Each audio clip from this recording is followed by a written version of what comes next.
Pues gracias a Dios que ya estamos iniciando un nuevo mes de agosto, ya el año se está yendo de volada y pues ha pasado tan rápido que quizás algunos de los propósitos que quizás te marcaste, ya los ves que están corriendo más rápido que tú y probablemente no los vas a alcanzar. Y Eclesiastés nos ha estado llevando en los últimos meses, desde mayo, a observar algunas cosas de la vida que a veces nos proponemos alcanzar cada año, cada inicio de año, ponemos nuestros propósitos, pero Eclesiastés nos ha dejado ver que muchas de esas cosas prometen mucho y entregan muy poco. Así que en lo personal, déjame decirte, hermano, que el Señor sí ha arreglado cosas en mi vida, ha calibrado ciertos propósitos que yo tenía y que, pues al final muy humanos y propósitos que tuve que dejar ir para invertir en el propósito eterno, en el propósito que Dios me ha estado mostrando a través de Eclesiastés.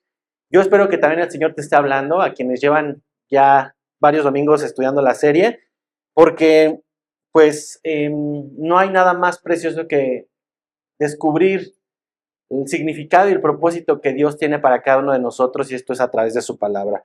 Así que, como cada domingo vamos a ir a Eclesiastés, como lo estamos haciendo, en este libro donde estamos estudiando lo que el Señor inspiró en mano del rey más sabio y más próspero de este planeta, el rey Salomón, y nos dejó unos versos bastante fuertes en algunos casos.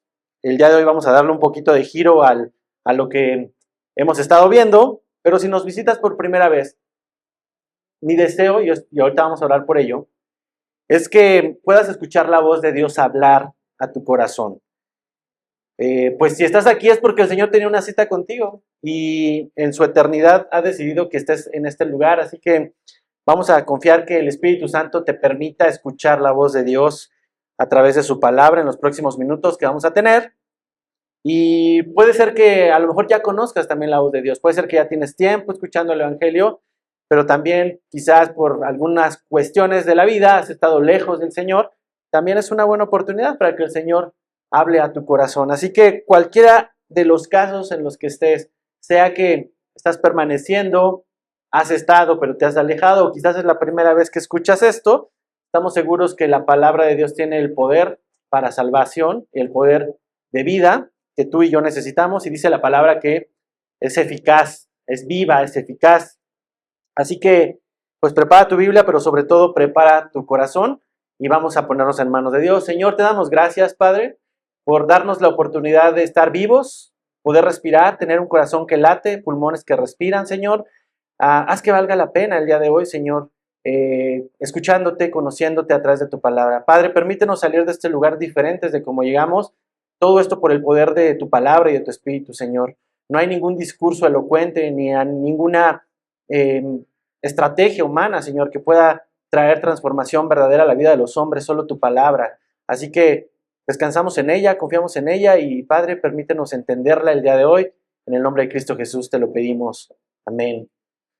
Primeros 6 capítulos de Eclesiastés, si tú nos has acompañado, has visto la frustración con la que ha hablado Salomón. Has visto cómo un rey, en el ocaso de su vida, ha tratado de encontrarle significado y propósito a lo que está viviendo, pero se ha dado cuenta que las cosas creadas no tienen la capacidad de llenar la vida como la tiene el Creador. Así que ha sido una aventura de 6 capítulos bastante intensa, desconcertante, en algunos casos frustrante, pero todas estas heridas que abre el libro de Eclesiastés se curan con el Evangelio, con la verdad del Evangelio, la verdad de Cristo en nuestras vidas. Pero ahora en el capítulo 7 vamos a encontrar una serie de mini predicaciones. Ya no es un tema completo, sino vamos a ver una especie de proverbios en este capítulo 7, o estas mini enseñanzas que tienen un propósito bien identificado. Algunas de sus Biblias tienen un título que dice contraste entre la sabiduría y la insensatez. En algunas otras versiones dicen la ventaja de la sabiduría. Así que vamos a hablar de sabiduría. Vamos a ver el día de hoy. No voy a acabar el capítulo, nos vamos a quedar hasta el versículo 14, pero vamos a ver lo que el Señor nos quiere enseñar respecto a sabiduría. Así que a veces nos pasa mucho que evaluamos sin sabiduría, obviamente, la vida de las personas por lo que se ve en el exterior. La sabiduría no siempre es algo que se ve, a veces se siente. Y a veces vemos personas que parecen tener la vida que todo mundo puede desear. Disfrutan de salud, disfrutan de seguridad, tienen una solvencia económica bien, tienen fama, tienen todo lo que cualquier hombre puede desear, con el poder y libertad de hacer y deshacer como ellos quieran. Sin embargo, cuando te acercas a sus vidas o puedes ahondar en lo profundo de sus corazones, a veces puedes llevarte sorpresas bastante interesantes y descubriríamos que muchas de estas personas tampoco podrían estar viviendo la existencia perfecta como quizás imaginábamos. Porque a veces evaluamos por lo que vemos. Por eso hay un dicho muy famoso que dice, las apariencias engañan, ¿verdad? Y así como un libro no se debe de juzgar por la portada, sino por el contenido de ese libro, también la vida de las personas no se debería de juzgar por lo que vemos, por las apariencias, sino deberíamos juzgar por el contenido que hay en la persona, que es el carácter. Y la sabiduría viene a mostrarnos el contraste de un carácter sabio y un carácter necio, que es lo que vamos a ver en este capítulo 7. Y todos estos versos tratan de eso. La sabiduría que construye el carácter de los hombres a la imagen de Cristo. Así que verso 1 al 14 nos dice en el capítulo 7, mejor es la buena fama que el buen ungüento, y mejor el día de la muerte que el día del nacimiento. Mejor es ir a la casa de luto que a la casa del banquete, porque aquello es el fin de todos los hombres, y el que vive lo pondrá en su corazón. Mejor es el pesar que la risa, porque con la tristeza del rostro se enmendará el corazón. El corazón de los sabios está en la casa de luto, mas el corazón de los insensatos en la casa en que hay alegría. Mejor es oír la reprensión del sabio que la canción de los necios, porque la risa del necio es como el estrépito de los espinos debajo de la olla. Y también esto es vanidad. Ciertamente la opresión hace entontecer al sabio, y las dádivas corrompen el corazón. Mejor es el fin del negocio que su principio. Mejor es el sufrido de espíritu que el altivo de espíritu. No te apresures en tu espíritu a enojarte, porque el enojo reposa en el seno de los necios. Nunca digas, ¿cuál es la causa de que los tiempos pasados fueron mejores que estos? Porque nunca de esto preguntarás con sabiduría. Buena es la ciencia con herencia, y provechosa para los que ven el sol. Porque escudo es la ciencia, y escudo es el dinero, mas la sabiduría excede, en que da vida a sus poseedores. Mira la obra de Dios, porque ¿quién podrá enderezar lo que él torció? En el día del bien goza del bien, y en el día de la adversidad considera. Dios hizo tanto lo uno como lo otro, a fin de que el hombre nada halle después de él. Es una serie de contrastes. Vas a ver la palabra mejor que en todo este pasaje que estamos viendo y todo el resto del capítulo. Ya hace 8 días acabábamos el capítulo 6 con un par de interrogantes que está ahí mismo, versículo 12 del capítulo 6. Pregunta Salomón, ¿quién sabe cuál es el bien del hombre en la vida todos los días de la vida de su vanidad, los cuales él pasa como sombra? Porque ¿quién enseñará al hombre que será después de él debajo del sol? Salomón va a responder estas dos preguntas con el capítulo 7. Y una clave, te digo, para entender esta respuesta es ver el contraste entre lo que es mejor. La palabra hebrea que se ocupa aquí tiene un significado profundo, mejor que, más bueno que. Y algunos de estos dichos a primera vista parecen provocadores. ¿Cómo que es mejor estar en la casa de luto que en la casa de alegría? Pero Salomón va a ocupar este tipo de dichos para que tú y yo podamos abrir todos nuestros sentidos a lo que quiere mostrarnos y mostrarnos que muchas veces lo mejor no es lo que se ve a simple vista, no es lo que se ve a primera vista. Porque a primera vista todos aceptamos que la adversidad es negativa. Nadie aquí está esperando pasar días adversos. Todos estamos buscando días mejores. Pero con sabiduría, lo que vamos a encontrar aquí y vamos a poder entender es que aún en los tiempos de tristeza, de aflicción y de adversidad, en el Señor pueden ser valiosos para formar algo en nosotros, en nuestro interior, de una forma que quizás estando en la casa de alegría no podríamos ver desarrollada.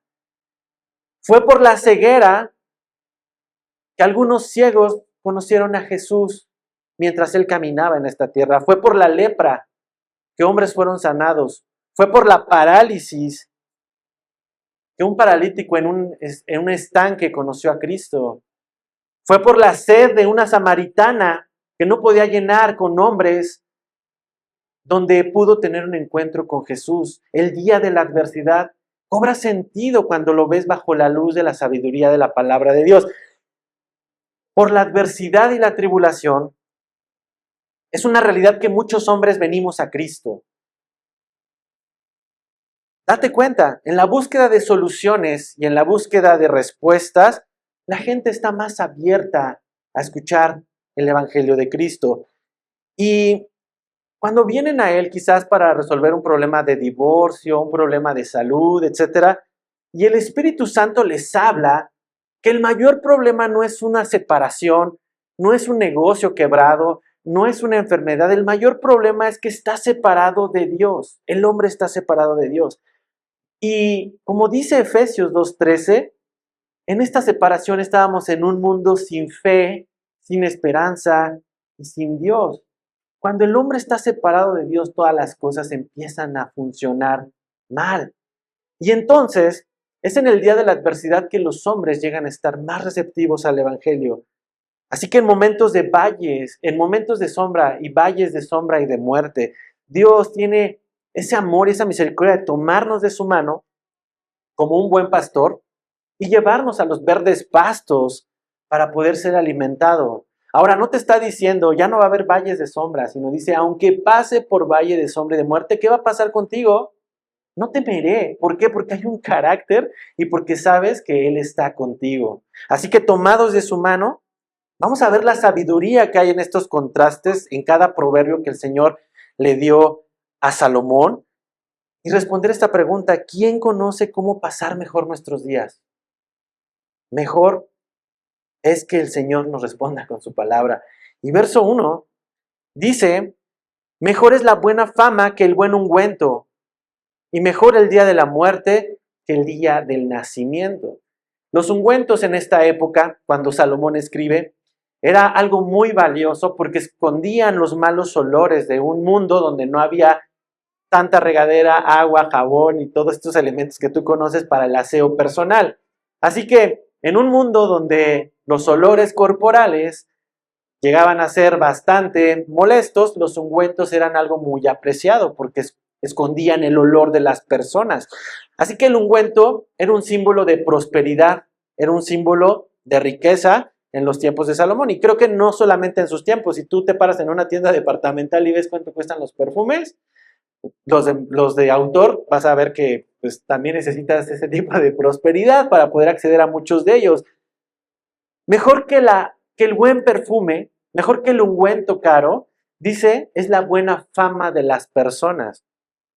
Y está señalando la fama en el sentido de reputación, no de popularidad, sino que también hablan del hombre, que también hablan de una persona.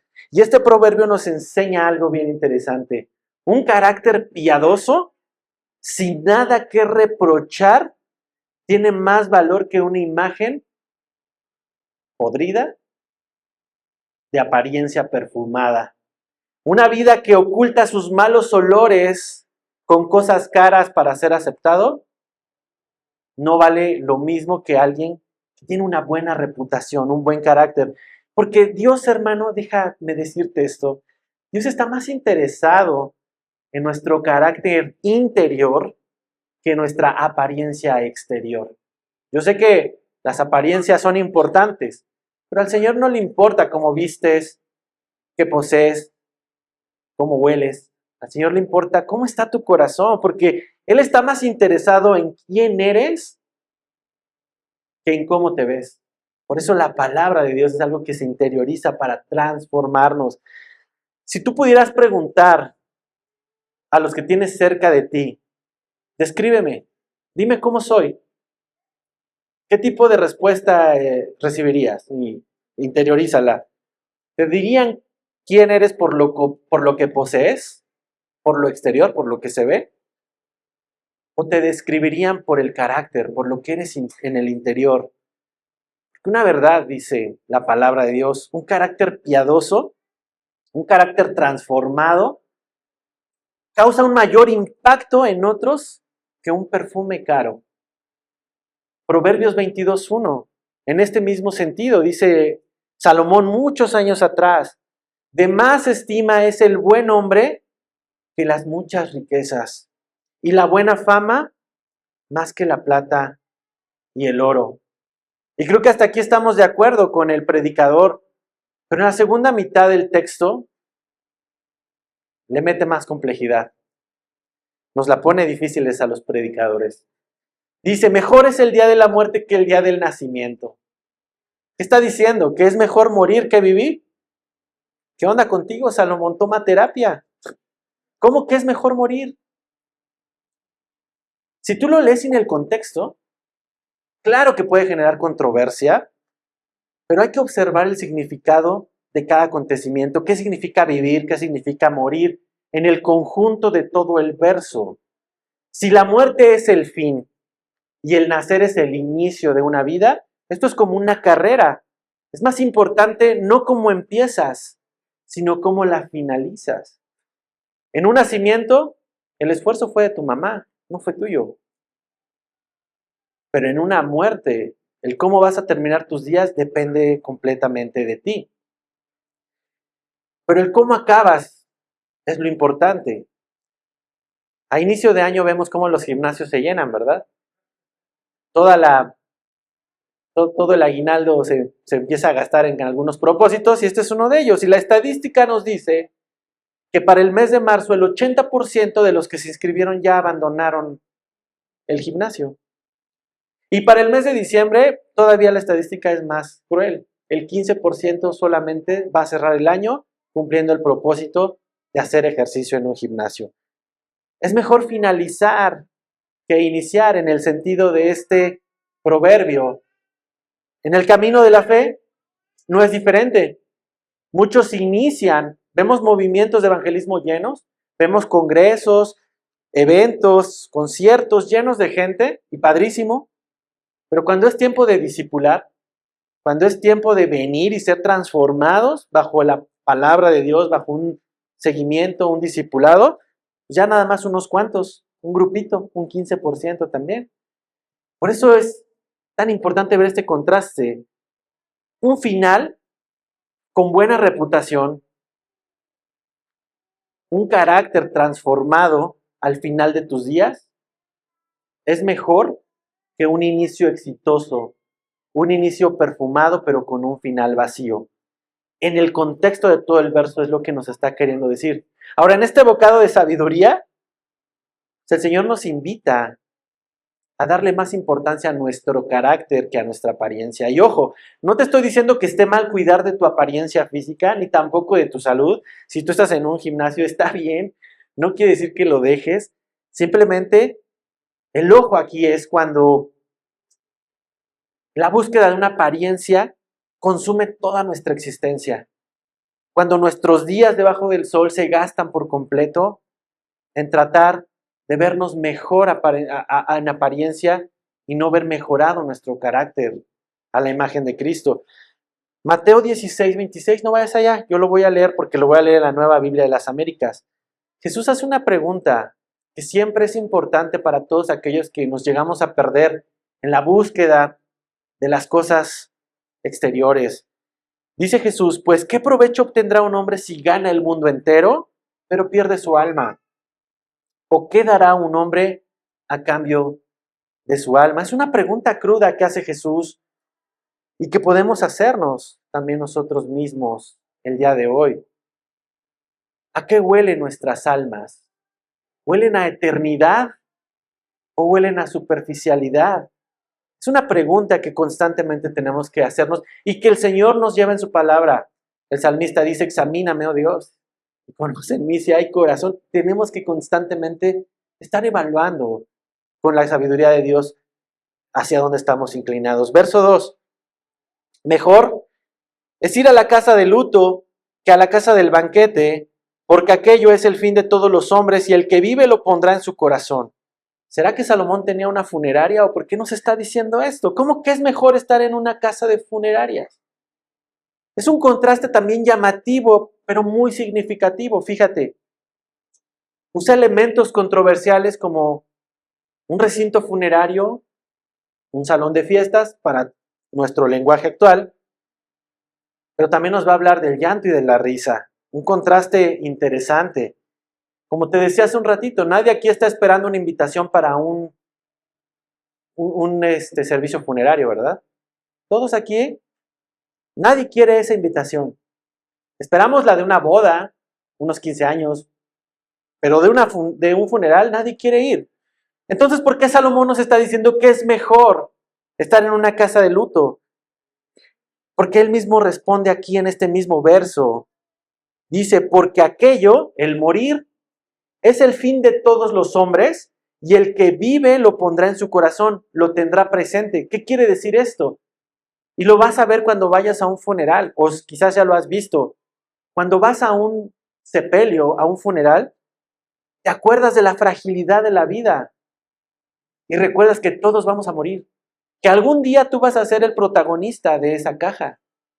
Y es por eso que, en este sentido, Salomón dice, es mejor que el hombre esté en una casa de luto, porque recuerda que sus días tienen un límite. Estoy consciente, hermano, no es un tema del cual nos guste hablar y que tratamos de evitar el día de nuestra muerte, pero no porque no nos guste hablar significa que deja de existir. No lo elimina el hecho de que lo ignoremos. Por eso es importante que lo recordemos, porque la pregunta que debemos de responder no es cuándo va a ser, cómo va a ser, sino es cómo voy a llegar a ese día. ¿Cómo va a ser mi último respiro ese día? Estas preguntas definitivamente no aparecen cuando estás en una boda, no aparecen cuando estás celebrando los 3 años de tu hijo, aparecen cuando estás despidiendo a alguien que quizás amabas. Entonces, ¿está mal celebrar y pasarse la vida pensando que todo el tiempo vamos a estar pensando que nos vamos a morir? No, tampoco es lo que nos está diciendo Salomón, de ninguna manera. Ya vimos en el capítulo 3 que todo tiene su tiempo. Tiempo de llorar, tiempo de reír. Salomón aquí está contrastando que es mejor, que es más beneficioso para nuestras almas estar conscientes de que nuestras vidas tienen una fecha de caducidad. Y esto nos ayuda a quitarnos la anestesia que nos lleva a ignorar el hecho de esta verdad. Algún día tú y yo vamos a morir. Algún día va a llegar ese día inevitable. Y cuando hay salud, cuando hay juventud, es fácil decir, hay que vivir, hay que gozar, que la vida es un carnaval, ¿verdad? Y las penas se van cantando. Pero cuando alguien está en el ocaso de su vida, la canción ya no suena tan alegre, porque sabe que está a la puerta la eternidad. Así que verso 3 dice, mejor es el pesar que la risa, porque con la tristeza del rostro se enmendará el corazón. Es mejor el llanto que la risa, porque la tristeza te pule, tiene la capacidad de pulir, enmendar nuestros corazones. El entretenimiento y el placer no tienen la capacidad de desarrollar en nuestras vidas el carácter valioso que veíamos en el primer verso, la buena reputación. Pero cuando atravesamos, hermano, los valles de lágrimas, cuando atravesamos esos valles de dolor, podemos ver cómo el Señor desarrolla en nosotros algo llamado paciencia, mansedumbre, templanza, dominio propio. Ves cómo la fe, la confianza crece y la paz, sobre todo, también abunda en nuestro carácter. Es el fruto del Espíritu. Florece mucho mejor en los valles de lágrimas. Salmo 84, Versos 5 y 6 en la Nueva Versión Internacional lo describe precioso. Dice, dichoso el que tiene en ti su fortaleza, que de corazón camina por tus sendas. Cuando pasa por el valle de las lágrimas, lo convierte en región de manantiales. También las lluvias tempranas cubren de bendiciones el valle. Muchos de los que estamos aquí, hermanos, vimos cómo nuestra fe ha crecido y se ha anclado verdaderamente en Cristo cuando atravesamos estos valles de lágrimas. Y no es porque Dios sea malo y desee solamente que en el valle de lágrima podamos disfrutarlo o podamos crecer. Y tampoco es un Dios perverso que disfruta ver a sus hijos sufrir. De ninguna manera, hermano. Lo que necesitamos entender es que este mundo está roto. Que este mundo está roto por el pecado. Y el sufrimiento es algo que indiscutiblemente todos los hombres en esta vida vamos a atravesar. Por más que lo quieras evitar, todos vamos a sufrir de alguna o de otra manera.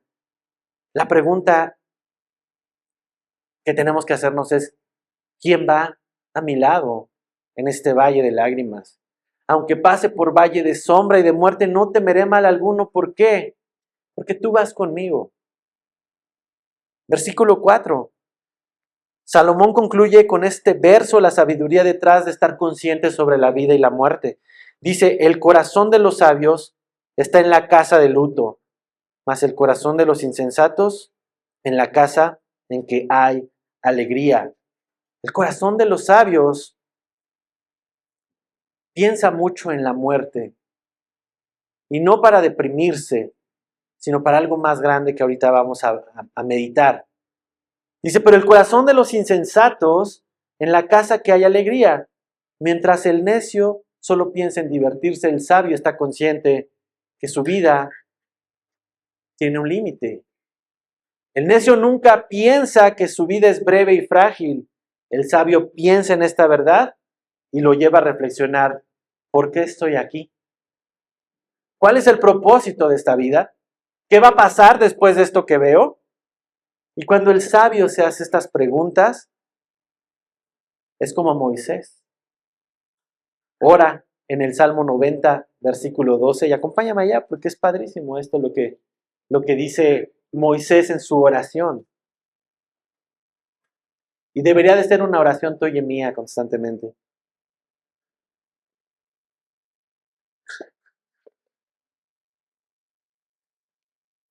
Vamos a leerlo juntos. Dice, enséñanos de tal modo a contar nuestros días, que traigamos al corazón. Es una oración preciosa, hermano. En la medida que tú y yo sepamos contar nuestros días, traemos sabiduría a nuestro corazón. Y mejor aún, cuando nos hacemos estas preguntas, ¿hacia dónde vamos? ¿Por qué estamos aquí? Vamos a encontrar las respuestas en Cristo. Todos los caminos de la Biblia llevan a Cristo. ¿Qué va a pasar después de esto? ¿A dónde estoy yendo? ¿A dónde iré después de dejar este mundo? Jesús mismo respondió y dijo algo precioso en Juan 14:6. Yo soy el camino, yo soy la verdad y la vida, y nadie viene al Padre si no es por mí. Si tú no estás yendo al Padre, Cristo es la respuesta.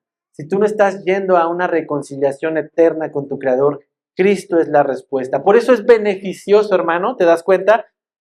Para vivir con sabiduría, considerar que algún día dejaremos esta vida, estar en la casa de luto.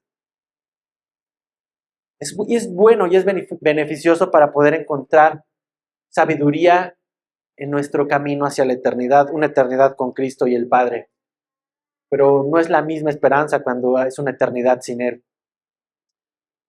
La pregunta que podría salir en un corazón muy humano es, entonces debo de vivir obsesionado con el tema de la muerte para no extraviarme. Definitivamente no. El que vive obsesionado con la muerte no puede disfrutar la vida. Está tan obsesionado con ese extremo que deja de ver lo precioso que es su presente. Pero hay una gran diferencia, hay una diferencia significativa entre disfrutar las cosas buenas que Dios nos permite tener en esta vida a acabarte tus días únicamente buscando esto superficial, Ya lo vimos en varios versos de los capítulos anteriores. Disfrutar del bien de Dios es un regalo. Es algo que el Señor le permite a los hombres, disfrutar del bien de su trabajo. Pero cuando alguien no considera la seriedad del hecho de morir, que tiene un destino, una meta, un último respiro, un último latido, gasta su vida, desperdicia su vida en cosas que no valen la pena. Y cuando enfrentamos esta realidad de que algún día tendremos que presentarnos delante del tribunal de Dios, la pregunta siempre es, ¿cómo voy a llegar? ¿Representado por Cristo o representado por mi esfuerzo? Hermanos, son temas profundos, no son tampoco temas populares que las iglesias gusten predicar, pero es el beneficio de estudiar la Biblia verso a verso, capítulo a capítulo, porque no nos saltamos estos capítulos y tenemos que profundizar en él. Pero es preferible una amarga verdad, aunque sea amarga, pero no deja de ser verdad, a una dulce ilusión que más que le pongamos endulzante, no dejará de ser ilusión. Por eso Salomón añade otro interesante contraste en el versículo 5 y 6.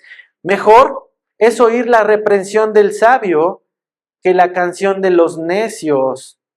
Mejor es oír la reprensión del sabio que la canción de los necios, porque la risa del necio es como el estrépito de los espinos debajo de la olla, y también esto es vanidad. En términos prácticos, lo que este verso nos está diciendo, la crítica de una persona sabia, la exhortación de una persona sabia, las palabras verdaderas de una persona sabia y piadosa, añadiría, es mejor que el halago de una persona necia. Hay mucho beneficio, hermano, en nuestra vida con la exhortación que recibimos de otras personas. Hay mujeres, hay hombres de Dios, maduros en la fe, piadosos, temerosos de Dios, que pueden exhortarte, que pueden traer a tu vida palabra para edificar tu vida y no para juzgar, no vienen para condenar, sino para poderte reconfortar. Obviamente hay una exhortación, pero siempre te encamina otra vez a Cristo. Sin embargo, hay una verdad. A nuestra carne le molesta, repudia la reprensión, porque la reprensión es una ofensa contra nuestro orgullo. La carne disfruta más el halago, aunque sea de un necio, porque es halago.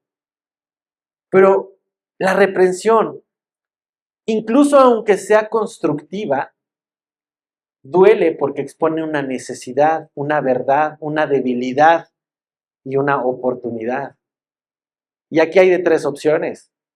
Número uno, aceptas la reprensión si tú sabes que viene de alguien que es temeroso de Dios, que sabes que lo está haciendo para tu crecimiento, que te está exhortando para un bien y que es para edificación.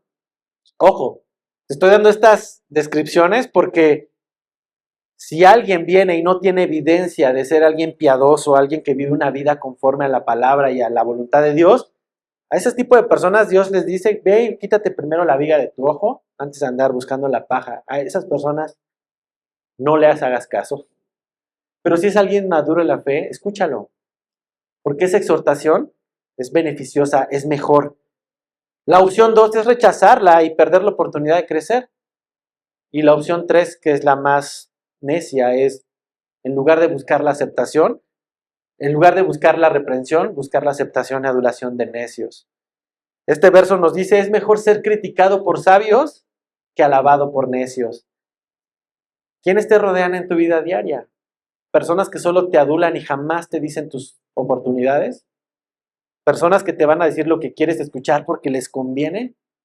¿O personas que te aman y te van a señalar aquellas cosas que necesitas considerar entregar al Señor o considerar atender? En este mismo sentido, Proverbios 15, 31 y 32. Salomón dice, el oído que escucha las amonestaciones de la vida, entre los sabios morará. El que tiene en poco la disciplina, menosprecia su alma. Mas el que escucha la corrección, tiene entendimiento. Dios le da a la iglesia, hermano, la capacidad de exhortarse unos a otros. Es un don de Dios, es un don del Espíritu. Eso está en Romanos 12, léelo en tu casa, pero en Romanos 12:8 dice, el que exhorta, practique la exhortación. Es un don, un regalo en aquellos que constantemente están buscándote para poder ayudarte a corregir cosas en tu vida que no están caminando conforme a la voluntad de Dios. Es parte de la iglesia. Y la exhortación implica corregir, edificar, fortalecer la fe, una fe débil y consolidarte en medio de las pruebas. Si es el Espíritu Santo el que equipa a la iglesia con este don, ¿por qué habríamos de despreciarlo? Tenemos que entender que lo necesitamos. Todos los que estamos aquí, incluso los pastores, también somos sujetos de exhortación. Pero a la iglesia contemporánea le da miedo usar la exhortación. Porque si exhorto, se me va a vaciar la iglesia. Ya no van a venir. Hermanos, si Dios está hablando algo sobre lo cual tienes que mejorar, no importa que te vayas a la iglesia de Xonacatlán. Allá el Señor va a usar a otro hermano y también te va a exhortar.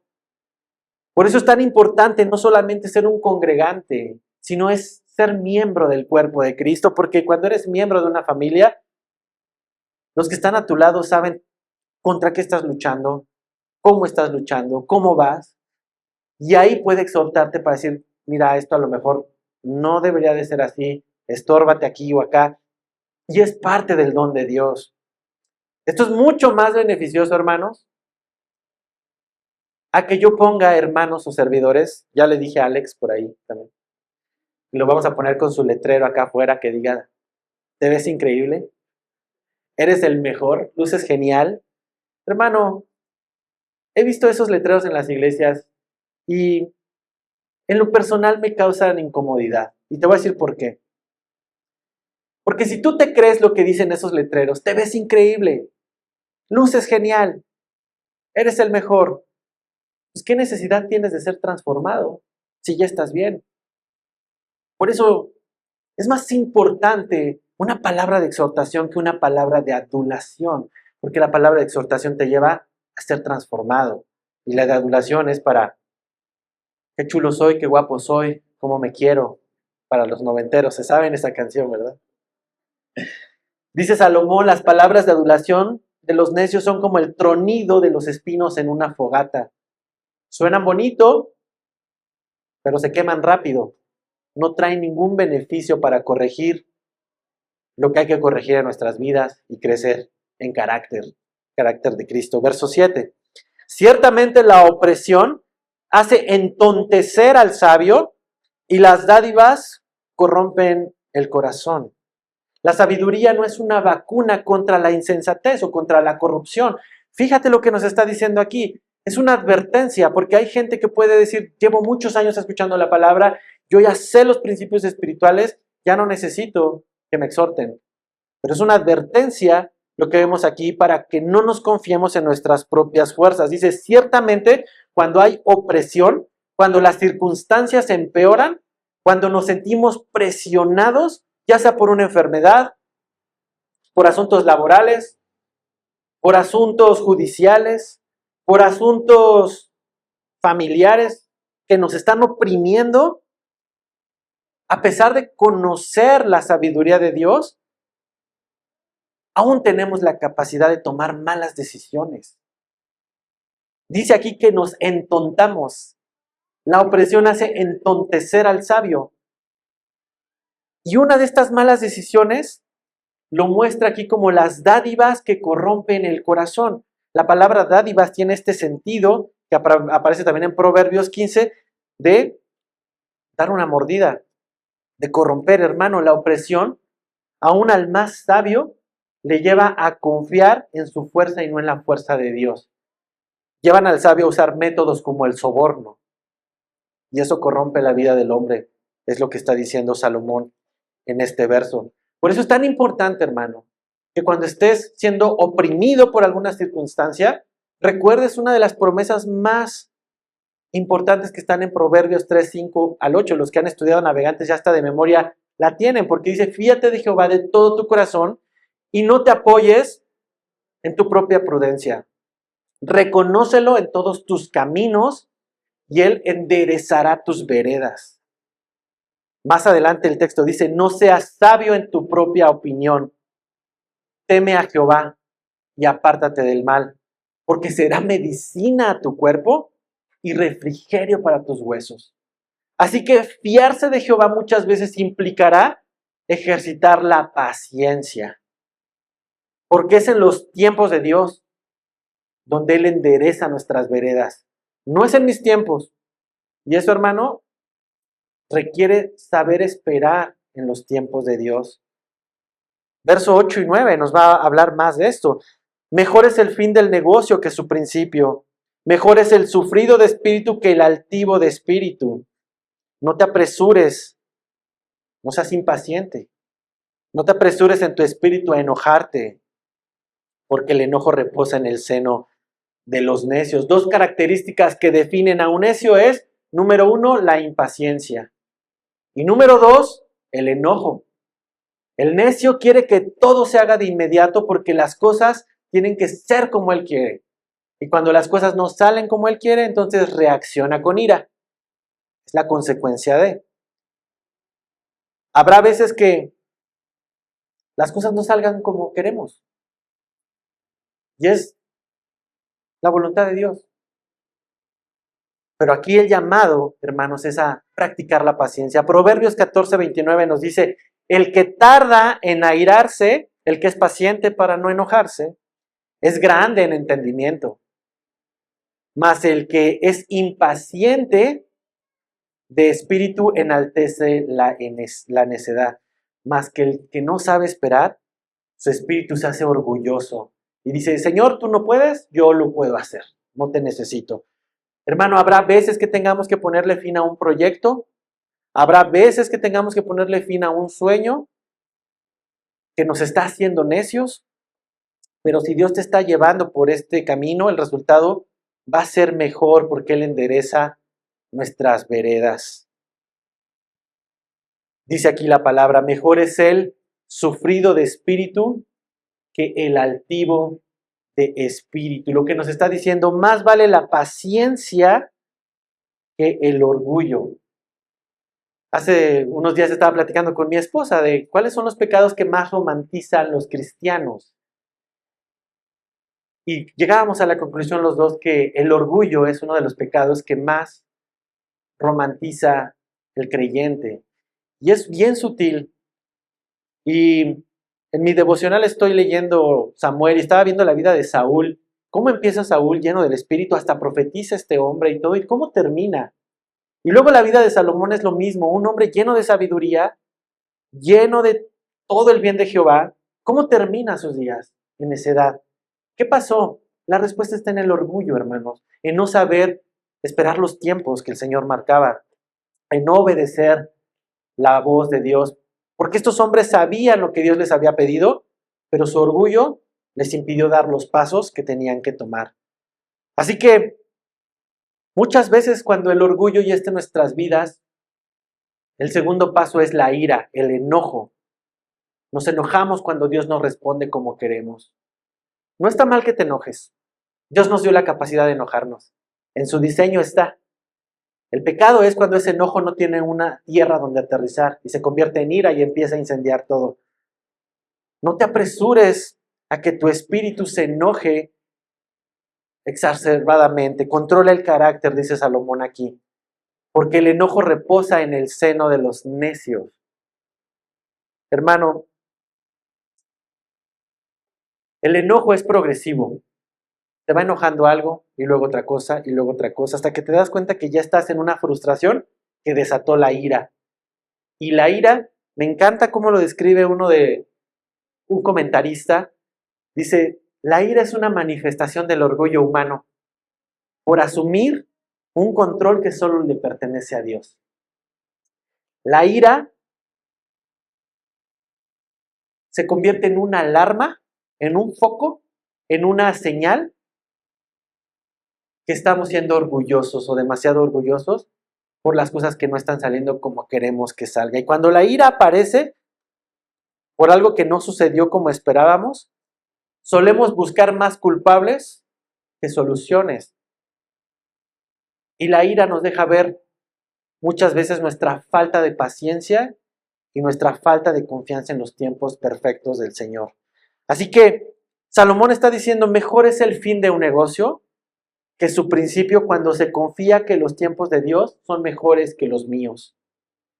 Es verdad, hermano, la impaciencia es parte de nuestra naturaleza. Nadie nos enseña a ser impacientes. Pero Dios no tiene nuestra naturaleza. Eso es lo padre. Dios no opera como nosotros.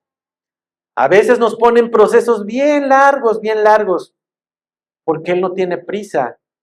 Él tiene propósitos. Si hoy estás atravesando un proceso que ya llevas demasiado tiempo, ya empiezas a cansarte e incluso a enojarte, el Señor te invita a que no observes las circunstancias. Observa el carácter que está formando en ti. Disfruta el carácter que está creciendo en ti. Dios no tiene prisa. Dios tiene propósitos. Verso 10. Nunca digas, ¿cuál es la causa de que los tiempos pasados fueron mejores que estos? Porque nunca de esto preguntarás con sabiduría. Este verso es para los nostálgicos, a los que siempre están diciendo, es que antes todo era mejor. Es que antes la iglesia era mejor, cantábamos alabaré, cantábamos remolineando y ahorita cantamos unas canciones que ni me sé. Antes era mejor. Bueno, también eso decía tu abuelito hace muchos años, antes de que tú nacieras. Todos aquí añoramos los tiempos pasados. Salomón te dice, no añores los viejos tiempos. Los supuestos buenos tiempos muchas veces son el resultado de una mala memoria y una buena imaginación. A veces idealizamos esos tiempos pasados, pero ya que los ves con cabeza fría, dices, pues no eran tan buenos como pensaba. Y el problema con esto es que dejamos de disfrutar los tiempos presentes por añorar los anteriores. Y dice Salomón, esto es vanidad. Algunos tratan de traer al presente lo que ya vivieron en el pasado y solo se llevan una amarga decepción. Deja en el pasado lo que ya pasó. Es que antes funcionó, hermano, antes hacíamos estas cruzadas, antes hacíamos esto. Sí, pero era una generación que no tenía internet, una generación que tenía otros problemas. Y tú tampoco eres el mismo para replicar los tiempos anteriores. ¿Qué necesidad hay detrás de revivir las cosas pasadas? Dice la Biblia que las cosas viejas pasaron y aquí todas son hechas nuevas. Verso 11 y 12. Buena es la ciencia con herencia y provechoso o provechosa para los que ven el sol. Porque escudo es la ciencia y escudo es el dinero, mas la sabiduría excede en que da vida a sus poseedores. Lo voy a leer en la Nueva Traducción Viviente, que te da un sentido bien interesante. Dice, la sabiduría es aún mejor cuando uno tiene dinero. Ambas cosas son de beneficio a lo largo de tu vida. La sabiduría y el dinero abren casi todas las puertas, pero solo la sabiduría puede salvarte la vida. La sabiduría como el dinero son buenas herramientas. Dios las provee para beneficio de los hombres. Sin embargo, la sabiduría es mejor que la riqueza. ¿Por qué? Porque dice que da vida a sus poseedores. Y es una fórmula que deberías considerar, que deberíamos de considerar. Tener sabiduría más riqueza es igual a una vida beneficiada. Abre puertas. Pero riqueza sin sabiduría es igual a una vida afanada, una vida necia. Y esta reflexión nos recuerda que aunque la riqueza es un regalo valioso que también proviene del Señor, no tiene la capacidad de otorgarnos una seguridad absoluta sobre nuestras vidas. Solo en Dios, hermano, hallamos la seguridad y el propósito que realmente necesitamos, como lo vamos a ver en el verso 13 y 14. Mira la obra de Dios, porque ¿quién podrá enderezar lo que Él torció? Lo que nos está diciendo es, acepta el modo en el que Dios hace las cosas. Dios es soberano. ¿Quién puede enderezar lo que Él torció? Con humildad este verso nos lleva a confiar en la soberanía de Dios. Estamos en un mundo torcido y en la soberanía de Dios el mundo se torció. Se torció por el pecado. Incluso cuando no llegamos a entender el modo en el que Dios hace las cosas, Dios sigue siendo soberano. Nada en esta vida es aleatorio, hermano. Nada llega por casualidad. En especial en la vida de los creyentes deberíamos de estar conscientes que estamos en manos de un Dios soberano. Y eso nos lleva a aceptar el modo en el que Dios hace las cosas. Verso 14 dice, en el día del bien, goza del bien.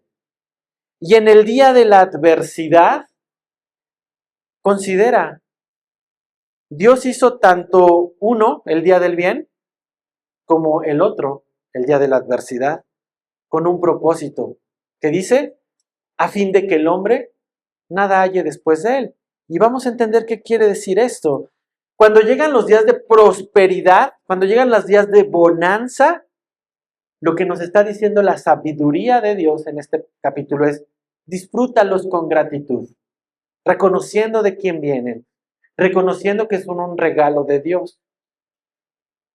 Pero también nos dice que cuando llegue el día de la adversidad, debemos recordar que tanto el buen día como el día difícil provienen de la misma mano divina.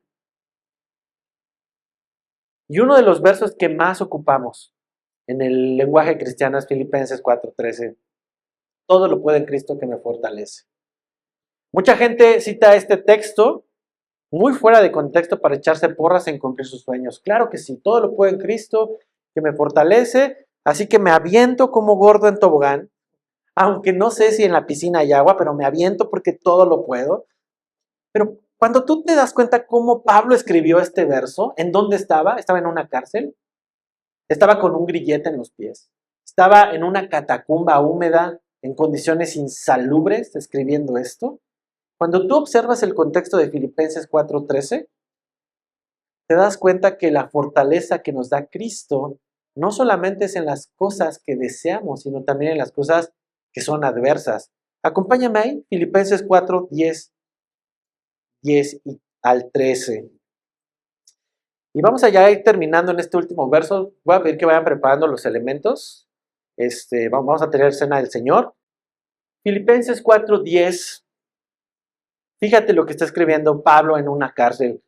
En gran manera me gocé en el Señor de que ya al fin habéis revivido vuestro cuidado de mí. Les está diciendo, estoy alegre porque van a volver a tener la oportunidad de poder cuidarme, de lo cual también estaba solicitos, es decir, que ellos querían cuidar de Pablo, pero no podían, porque estaba en una cárcel romana. Pero os faltaba oportunidad. Los filipenses querían ayudar a Pablo, pero no podían. Pero Pablo les dice, no lo digo porque tenga escasez. No estoy diciendo que estoy alegre que me van a ayudar porque esté en escasez. Pues he aprendido a incontentarme. He aprendido a estar contento, cualquiera que sea mi situación. Sé vivir humildemente y sé tener abundancia. Abundancia en todo. Y por todo estoy enseñado. Así para estar saciado como para tener hambre. Así para tener abundancia como para padecer necesidad. Pablo estaba capacitado en el día de la abundancia y estaba capacitado en el día de la adversidad y por eso dice con toda seguridad, todo lo puedo, tanto lo bueno como lo malo, lo puedo en Cristo, que me fortalece. Cualquiera que sea la situación, hermano, si tú estás en Cristo, verás fortalecida tu vida, día bueno o día malo. Descansa en la soberanía de Dios, porque tu fuerza y tu contentamiento está en Cristo. Él sabe tu tiempo. Él sabe nuestros tiempos. Él nos va a dar fortaleza para atravesar los tiempos. Y quiero concluir con esto. ¿Por qué este libro de Eclesiastés habla tanto de la temporalidad del hombre debajo del sol? ¿Por qué nos habla tanto de la muerte? ¿Por qué nos habla tanto de que todo se va a acabar, todo es limitado? ¿Qué busca el Señor? ¿Qué quiere el Señor producir en nosotros? Trayendo esta verdad a nuestras vidas. La realidad de la muerte. Lo rápido que es la vida. La banalidad de la vida. El Señor nos lleva a considerar el destino de nuestras vidas para darle sentido a nuestro viaje. ¿Qué quiere decir esto? Cuando tú no estás consciente del destino, no disfrutas el viaje. Si tú emprendes un viaje a la playa, vas a aguantar el viaje, porque sabes que hay un destino que te está esperando. Pero cuando te subes en tu coche y te vas y no sabes ni a dónde vas, lo que vas a empezar a sentir es ansiedad de que la gasolina se te está acabando y no sabes ni dónde estás y si hay gasolinera. Pero cuando estás consciente del destino, estás consciente de lo que estás atravesando y por qué lo estás atravesando. Si tú y yo viviéramos para siempre, como dicen muchas canciones, I'm gonna live forever, son himnos que la humanidad trata de cantar. Si tú vivieras para siempre, sin problema podrías darte el lujo de perder el tiempo. Y a veces como creyentes también, hermano, aunque no lo cantamos, vivimos pensando así, que vamos a vivir para siempre, que estaremos aquí por muchos años. Y postergamos lo importante para el día de mañana creyendo que tendremos tiempo para eso. Así que Eclesiastés, el Señor lo usa para darnos sabiduría y comprender que no vamos a vivir aquí para siempre. Que no sabemos cuándo será el último aliento que demos. Pero la realidad es que habrá un último aliento. Comprendemos a través del estudio en Eclesiastés que no tenemos tiempo que desperdiciar. Que nuestras vidas no deberían gastarse en cosas que no tienen sentido, que son vanas, porque éstas se esfuman como el vapor. Y es un llamado que vemos en la palabra de Dios constantemente, cada vez que es expuesta nuestra frágil humanidad, nuestras debilidades y nuestra incapacidad de venir al Señor de manera justa, es la oportunidad para hallar reconciliación con Dios por medio de Cristo. Ignorar esta invitación sería una insensatez, una necedad mayor que cualquier otra, porque ni siquiera sabemos si saliendo de aquí vamos a permanecer vivos. La vida cambia en un instante, hermano. Pasa un imprevisto, un accidente y la vida cambia en instantes. No sabemos ni siquiera si mañana hemos de despertar. Pero a veces somos tan orgullosos que decimos, ¿cómo de que no? Mañana tengo mis planes.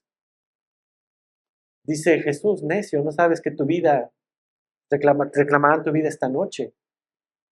Vivir ignorando esta verdad es algo orgulloso. Y por eso el Señor en Eclesiastés nos da batazos de realidad de que el tiempo que tenemos es limitado.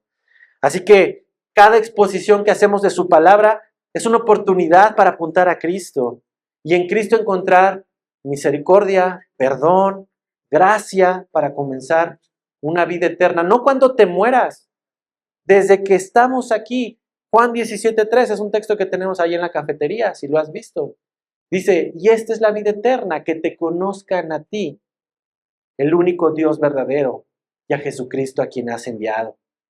Tú y yo podemos vivir la vida eterna desde hoy, conociendo al único Dios verdadero y a Jesucristo a quien Dios ha enviado. Pero además, caminando con Cristo, tenemos la certeza de que su plan en nosotros y para nosotros, aunque hoy no lo entendamos, aunque hoy dudemos, aunque hoy estemos como no sé por qué Dios, cuando tú estás en Cristo entenderás que su plan es bueno, es agradable, es perfecto y sobre todo es eterno. Y con esta verdad vamos a recordar lo que Cristo hizo por nosotros, entregando su vida por nosotros, y como cada inicio de mes lo hacemos, se pueden ir repartiendo los elementos, hacemos memoria de Cristo participando de la cena del Señor.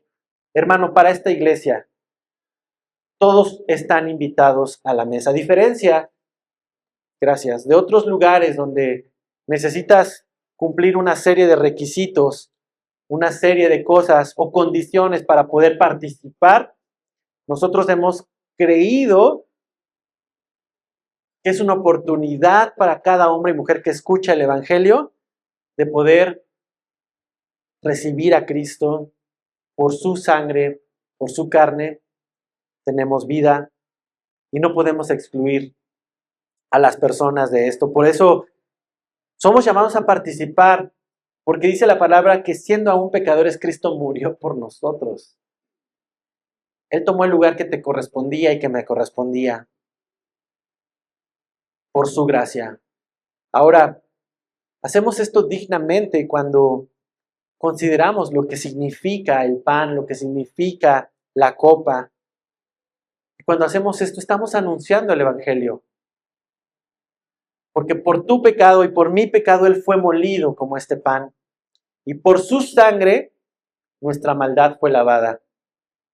Así que es en la cena del Señor que proclamamos la muerte y la resurrección de nuestro Señor Jesucristo por ti, por mí, para traernos a Dios. Primera de Pedro 3:18 dice, porque también Cristo padeció una sola vez por los pecados, una sola vez, el justo por los injustos, para llevarnos a Dios, siendo a la verdad muerto en la carne, pero vivificado en espíritu. Si tu corazón cree verdaderamente esta verdad, lo que está diciendo Pedro en 3:18, que Cristo padeció por ti, el justo por tu injusticia, para llevarte a Dios, entonces podemos tomar significativamente esta cena del Señor, estos elementos.